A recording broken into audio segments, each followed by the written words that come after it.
दोस्तों, इसराइल में red cause यानी लाल गाय की कुर्बानी क्यों हो रही है, मैं आपको ये सारा किस्सा बहुत ही आसान वे में एक्सप्लेन करूंगा।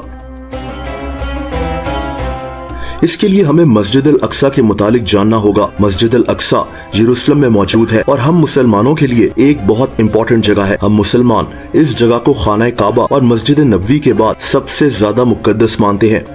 दूसरी तरफ यहूदी कहते हैं कि इस जगह हजारों साल पहले हजरत सुलेमान अलैहिस्सलाम का टेम्पल मौजूद होता था, जिसको 2 दफा गिराया गया था, जैसा कि आखिरी दफा इसको रोमन्स ने गिराया था। अब ये तीसरी दफा यहाँ वही टेम्पल तामीर करना चाहते हैं। ये लोग ये भी मानते हैं कि इसी जगह से इनका मसीहा नमूदार होगा, जिसका यहूदी इंतजार कर रहे हैं। इसीलिए मस्जिद अल अक्सा की जगह इनके लिए भी मुकद्दस है। लेकिन मस्जिद अल अक्सा सिंपली मुसलमानों की जगह है। आज भी यहाँ सिर्फ मुसलमान एंटर हो सकते हैं। लेकिन यहीं से इन रेड काउस की कहानी सामने आती है।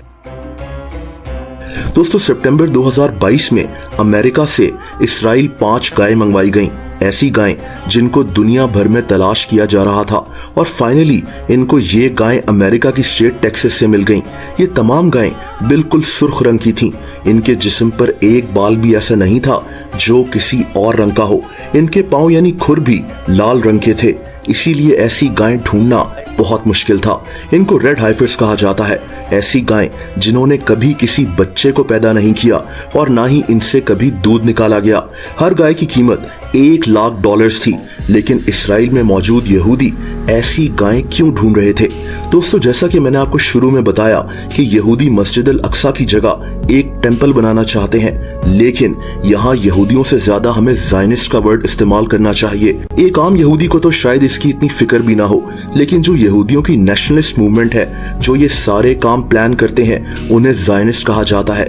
बहरहाल दोस्तों, इन्हीं के मुताबिक इस टेम्पल को तामीर करने के लिए इनको प्योर यानी पाकीज़ा होना पड़ेगा। अब इनके स्क्रिप्चर्स में इस पाकीज़गी को हासिल करने का तरीका ये लिखा है कि इनको लाल गायें चाहिए होंगी। ऐसी गायें जो सर से पांव तक बिल्कुल लाल हो, इनमें कोई डिफेक्ट ना हो और ज़िबा करते हुए इनकी उम्र 3 साल हो। ये लोग इन काउस को ज़िबा करेंगे और इनको जलाकर इनकी राख को पानी से मिलाकर खुद को पाकीज़ा कर लेंगे और फिर जाकर ये मस्जिद अल अक्सा की जगह टेम्पल तामीर करना शुरू करेंगे। इसके लिए इन्होंने एक स्ट्रक्चर भी तैयार कर लिया है जहां ये सब कुछ होगा। इन्होंने उस टेम्पल का एक मॉडल भी तैयार किया हुआ है। इन काउस को ज़िबा करने के टूल्स भी बना लिए गए हैं, जैसा कि हीरे की छुरी वगैरह। यानी इन्होंने अपनी तैयारियां पूरी की हुई हैं। ये भी रिपोर्ट सामने आई है कि ज़ायनिस्ट ऑलरेडी मस्जिद अल अक्सा की बुनियादों को कमजोर कर रहे हैं ताकि बाद में ये इसको शहीद कर सकें। इनको बस ये लाल गायें चाहिए थी जो अब इनको मिल गई हैं। ये तक कहा जा रहा है कि अगले महीने यानी अप्रैल में ये शायद इन रेड काउस को ज़िबा कर दें, जिसका मतलब होगा कि फिर ये मस्जिद अल अक्सा को शहीद करने की कोशिश करेंगे, वो जगह जो हम मुसलमानों के लिए बहुत ज्यादा मुकद्दस है। 1969 में भी ज़ायनिस्ट ने ये कोशिश की थी, जब एक आदमी डेनिस माइकल ने मस्जिद अल अक्सा के अंदर आग लगा दी थी, जिससे यहाँ काफी नुकसान हुआ था। बहरहाल मैंने बहुत ही आसान वर्ड्स में ये सारी कहानी आपको एक्सप्लेन की है, लेकिन यहाँ सवाल ये है कि ये कितना खतरनाक हो सकता है। दोस्तों, जाहिर सी बात है कि अगर मस्जिद अल अक्सा को शहीद करने की बात की जाएगी तो ये बहुत खतरनाक होगा।